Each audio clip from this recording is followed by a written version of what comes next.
हिमालय के जंगल में टुनटुनी चिड़िया अपने पति कालू कौवे के साथ रहती थी। वो दोनों पति पत्नी बहुत गरीब थे, बड़ी मुश्किल से अपने दिन काट रहे थे। एक दिन की बात है। इस बार क्या सोचा है जी, क्या लगाओगे? सोच रहा हूँ इस बार मटर लगाऊं। पर 2 साल पहले जब तुमने मटर लगाई थी तब पता है ना क्या हुआ था? हाँ याद है, आधी मटर खराब हो गई थी, लेकिन तब तो उसमें कीड़ा लग गया था ना। इस बार मैं ध्यान रखूंगा। ठीक है, और फिर क्या करोगे इतनी सारी मटर का? मटर पुलाव बनवाएंगे और भरपेट जी भर के खाएंगे, और क्या।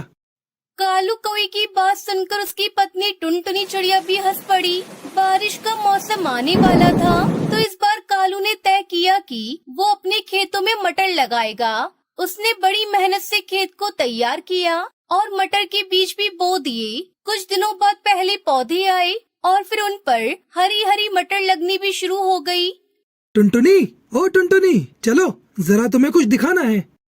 कालू कौवा टुनटुनी चिड़िया को मटर के खेत में ले जाता है। खेत देखकर टुनटुनी चिड़िया के चेहरे पर भी मुस्कान आ गई। पूरा खेत हरी भरी मटरों से भरा हुआ था। ऊपर वाले की कृपा से बहुत बढ़िया फसल हुई है इस बार। तुम देखना टुनटुनी, इस बार खूब अच्छे पैसे मिलेंगे इन मटरों के। मैंने सोच लिया है, पैसे आते ही सबसे पहले घोंसले की छत ठीक करवाऊंगा। और कोई खर्चा है क्या, वो भी बता देना। हाँ है ना, एक बढ़िया सा हार भी दिला देना मुझे। हाँ ले लेना, एक नहीं तुम 2 हार ले लेना इस बार। मटर की बढ़िया फसल देखकर दोनों पति पत्नी सपने देखने लगे। दूसरी तरफ पूरे जंगल में भी ये खबर फैल चुकी थी कि इस बार कालू और टुनटुनी चिड़िया की फसल बहुत बढ़िया हुई है। फिर एक दिन कालू कौवे के घोंसले के बाहर मुखिया हरिया तोता आता है। अरे मुखिया जी आप? हाँ टुनटुनी, कैसी हो? ऊपर वाले की कृपा है मुखिया जी। कृपा तो वाकई बहुत हुई है तुम पर। मैंने सुना है इस बार तुम्हारी मटर की फसल बहुत अच्छी हुई है। हाँ मुखिया जी, सब भगवान की दया है। तो क्या सोचा है, किसे बेचोगे अपनी मटर? अभी तो कुछ ऐसा सोचा नहीं है मुखिया जी, जहाँ सही दाम मिल जाएगा वही दे दूंगी। अरे तो हम काहे के लिए हैं? हमें दे दो अपनी सारी मटर, हम पूरे 15 रुपए देंगे तुम्हें 1 किलो के। पर शहर के जंगल में इस बार 25 से 30 रुपए किलो बिक रहे हैं मटर। देखो टुनटुनी, मटर है गेहूं नहीं, जो कई महीने संभाल लोगी। 2 दिन बाद सूखने लगेगी सारी की सारी। मेरे पास स्टोरेज की सुविधा है, मैं तुम्हारी सारी मटर खरीद लूंगा हाथों हाथ। अब ठीक है? मुखिया जी, मैं आपको शाम तक बताती हूँ। मुखिया वहाँ से चला गया और फिर उसके जाने के बाद टुनटुनी चिड़िया कालू कौवे को सारी बात बताती है। क्या करूं टुनटुनी, कुछ समझ में नहीं आ रहा है। ये मुखिया हम गरीब किसानों का हमेशा फायदा उठाता है। हमसे कम दामों में फसल खरीदकर शहर के जंगल में ऊंचे दामों पर बेचता है। मेरी मानो तो आपको कुछ और पक्षियों से भी बात करनी चाहिए। इतना आसान नहीं है टुनटुनी। मुखिया हरी तोते की मर्जी के बगैर कोई पक्षी मेरी मटर नहीं लेगा। मुझे डर इस बात का है कि अगर सारी मटर यहीं सड़ गई तो 1 पैसा नहीं मिलेगा। हाँ अच्छा, तो फिर क्या कर सकते हैं? मुखिया जी की नजर हमारी फसल पर है तो बेचनी तो उसे ही पड़ेगी। दोनों ऐसे बातें कर ही रहे थे कि तभी उन्हें बाहर से शोर सुनाई दिया। पक्षियों की चीखने चिल्लाने की आवाजें आ रही थी। दोनों ने फौरन निकलकर देखा तो पूरे जंगल के घोंसले जल रहे थे। आग बहुत बढ़ चुकी थी। बस एक टुनटुनी चिड़िया का घोंसला सुरक्षित था, क्योंकि वो उसके खेत के किनारे ही था और बाकी के घोंसले से दूर था। कालू और टुनटुनी चिड़िया फौरन पक्षियों की मदद के लिए चले गए। काफी देर बाद आग तो बुझा ली गई, लेकिन जंगल के सारे घोंसले जलकर राख हो चुके थे। सारा सामान, सारा राशन, सब कुछ राख बन चुका था। हिम्मत रखिए आप सब, हम सब मिलकर कुछ न कुछ जरूर कर लेंगे। एक काम करते हैं, मुखिया जी के पास चलते हैं, उनसे मदद मांगते हैं। हाँ ठीक कह रहे हो, चलो चलते हैं। पूरे जंगल के पक्षी मुखिया के पास पहुंचते हैं। जंगल के पक्षियों ने मुखिया को अपनी परेशानी बताई तो मुखिया ने उन सबको दुत्कार दिया। चले जाओ यहाँ से, अब बस यही काम रह गया है। लापरवाही करो तुम, आग लगाओ तुम, और भरपाई करूँ मैं। मुखिया की बात सुनकर जंगल के पक्षियों को गुस्सा आ रहा था, पर वो मजबूर थे और मुंह लटकाकर वहाँ से जाने लगे। फिर घर लौटते ही कालू कौए ने कई पक्षियों के बच्चों को भूख से रोते बिलखते देखा और फिर उसने टुनटुनी चिड़िया से कहा, टुनटुनी, घर में कितना चावल है? बहुत सारे हैं अभी तो। वैसे आप क्यों पूछ रहे हो? तुम्हारे पास मटर की कोई कमी नहीं है। तुम एक काम करो, मैं कुछ पक्षियों के साथ मिलकर एक बड़ा चूल्हा बनाता हूँ और तुम पक्षियों के साथ मिलकर मटर पुलाव बनाने की तैयारी करो सबके लिए। जब तक मेरे घर में मटर और चावल का एक भी दाना है, मेरे जंगल का कोई बच्चा भूख से नहीं रोएगा। लेकिन फिर हम लोग बाद में क्या करेंगे? अपने बारे में बाद में सोचेंगे टुनटुनी, फिलहाल जंगल के बारे में सोचते हैं। टुनटुनी चिड़िया ने इसके बाद कुछ नहीं कहा और खाना बनाने की तैयारी शुरू कर दी। अगले कुछ दिनों तक टुनटुनी चिड़िया की रसोई में ढेर सारा मटर पुलाव पकता रहा और जंगल के पक्षियों की भूख मिटाता रहा। सारे पक्षी कालू टुनटुनी चिड़िया को दुआई दे रहे थे, लेकिन फिर धीरे धीरे कालू के घर चावल और मटर खत्म होने लगे और कालू और टुनटुनी चिड़िया सोच में पड़ने लगी। तभी एक दोपहर कुछ ऐसा हुआ जिसकी उम्मीद किसी को नहीं थी। अरे सेठ जी, आप मुझ गरीब के घर, आप अंदर आइए, यहाँ बैठिए। अरे बस करो भाई, तुम पहले ही बहुत कुछ कर चुके हो। यहाँ जो कुछ हुआ उसके बारे में मुझे सब पता चल चुका है, लेकिन अब किसी को परेशान होने की जरूरत नहीं है। मैंने आदेश दे दिए हैं, अब सब कुछ ठीक हो जाएगा। और हाँ, तुम्हें अब जंगल के मुखिया के लिए चुना जाएगा। आपका बहुत बहुत शुक्रिया सेठ जी, अब तो कुछ नहीं चाहिए। तुम्हारे जैसे उम्मीदवार जो सच्चे दिल से गरीब पक्षियों की सेवा करते हैं, वही सही मायने में मुखिया होते हैं।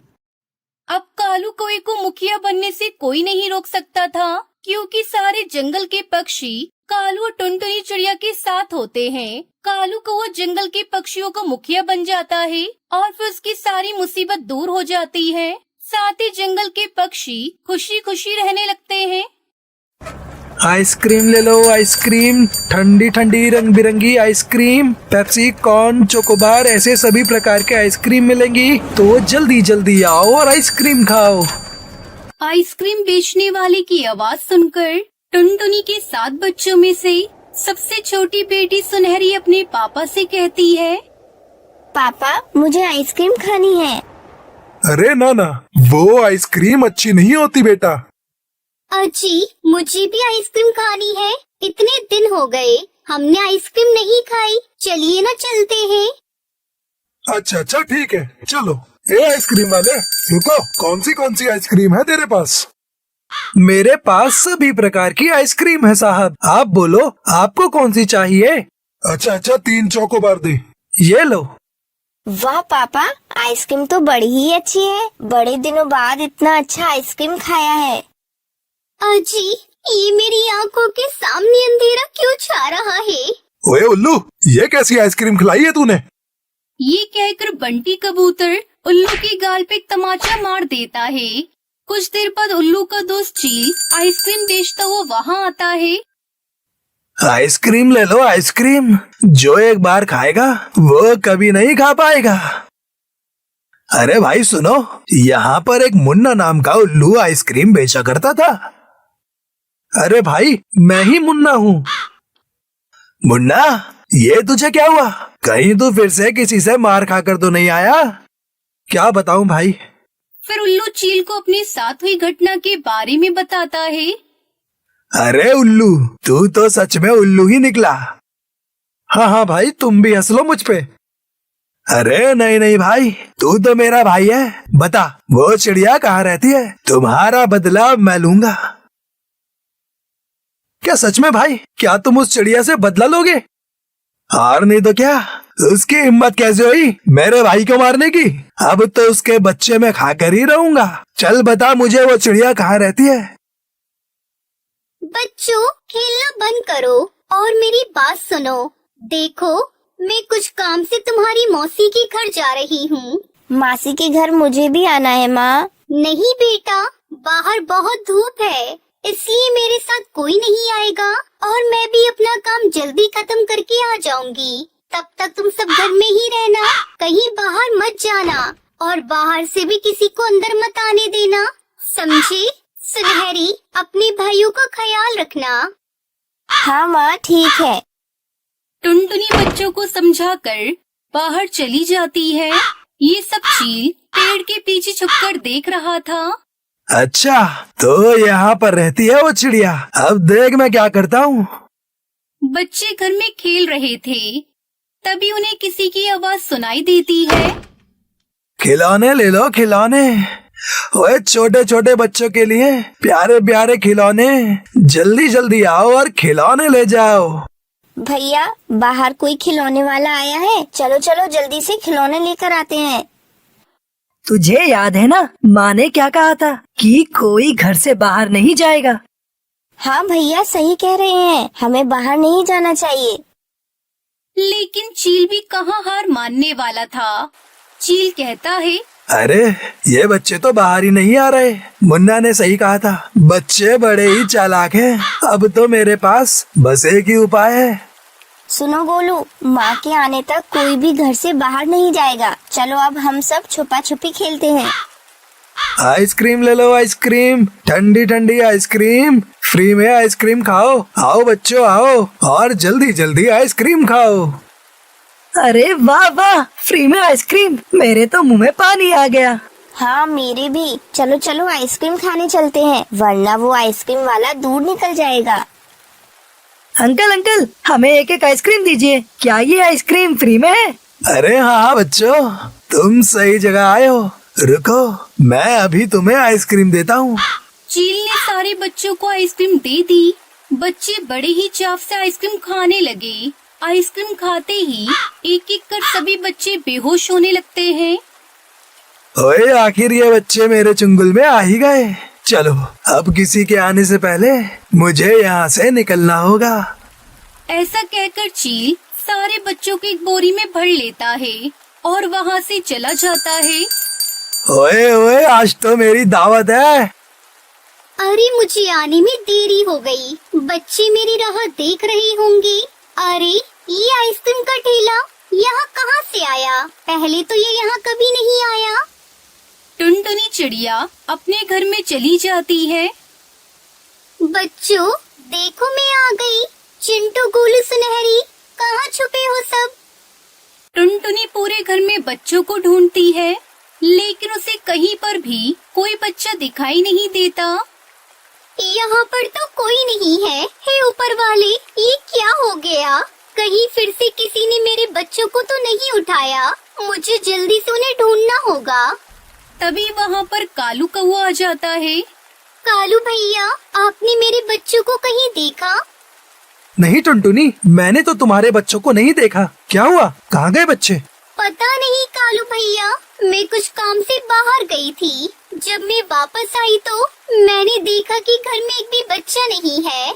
मुझे अभी याद आया टुनटुनी, मैं जब यहाँ पर आ रहा था तब मैंने देखा है कि एक चील बोरी में कुछ लेकर जा रहा था। कहीं तुम्हारे बच्चे उस बोरी में तो नहीं थे? हमें उसे जल्दी पकड़ना होगा कालू भैया। आज तो मैं इस चील को नहीं छोड़ूंगी, और इनके पापा यहाँ होते तो ये सब नहीं होता। रुको टुनटुनी, अगर तुम सीधे उसके पास चली गई तो वो तुम्हारे बच्चों को नुकसान भी पहुँचा सकता है। तो अब हम क्या करें कालू भैया? मेरे पास एक आइडिया है।